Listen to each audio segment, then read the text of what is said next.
I am a 41-year-old man, and my wife Sarah and I have been married for 13 years. We have 3 beautiful children, our little group. From the outside, we are likely to appear as the perfect family. An active dad, an effective mother, 3 smiley kids. But the reality is, for the last few months something has been biting at me, something that I could no longer turn away from. Sarah travels often for work. She works hard, and her career has meant a lot to her as long as I can remember. I have always been a fan of her ambition and her determination. Once every month or so, she's packing up her bags and going for 3 or 4 days to another city for meetings, conferences, or clients. It did not strike me much until recently. These past few months, she's not as fucking around during these visits. She's never off the clock, which is normal, but no longer makes video calls. She used to at least let me and the kids see her face, even if it was only for a few minutes. Now she barely takes calls, especially at night. She's exhausted, and maybe she is, but I feel something different. When she returns home, Sarah is not Sarah. She's distant, as if her head is on another planet. She doesn't look at me the way she used to, and when she does, it is as if she's peering right through me. Then there's the phone. It's hers all the time, never open. If it chirps, she's quick to check it, and even faster to set it aside. Initially, I thought I was dreaming. Sarah is a busy woman, with lots on her plate. I didn't want to be that man, the jealous, fearful husband who looks for problems where none exist. But the emotion didn't abate. It just continued to spread, eating away at me. I did not know how to attack her without coming off as vindictive, so I took a different route. But instead of questioning her, I sat with her and showed her how much I loved her. I wanted to tell her that we were still together, to regain the relationship I thought was drifting away. When she returned from a trip, I'd bring flowers or something for her. Sometimes it was something that the kids picked out for me, a drawing they had done, or a small toy they thought she would like. I'd tell her how much we didn't have her, how the house was empty without her. I prayed that by loving her, whatever it was that was distancing me from her would dissipate. 2 nights ago, that all came to an end. Sarah came to me at dinner time. The children were in the next room, giggling softly down the hall. She seemed anxious, scared, and her hands wriggled a bit when she told me to get on my knees.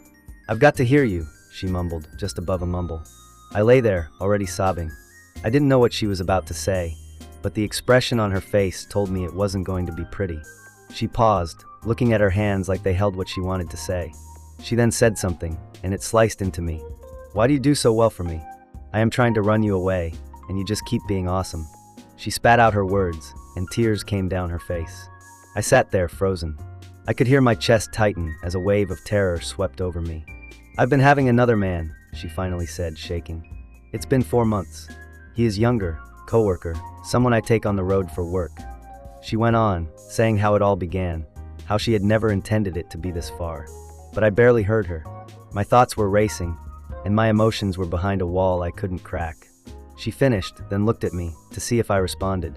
But I had nothing. No resentment, no screaming, no blame. I just felt empty. "If this is what you want," I said somberly finally, "then I hope you like it."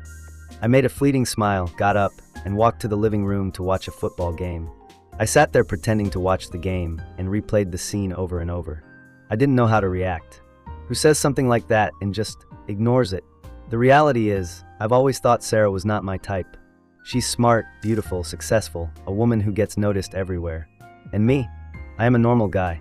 I have always wondered if she made me go, if I was the easy pick. Maybe that's why I didn't respond.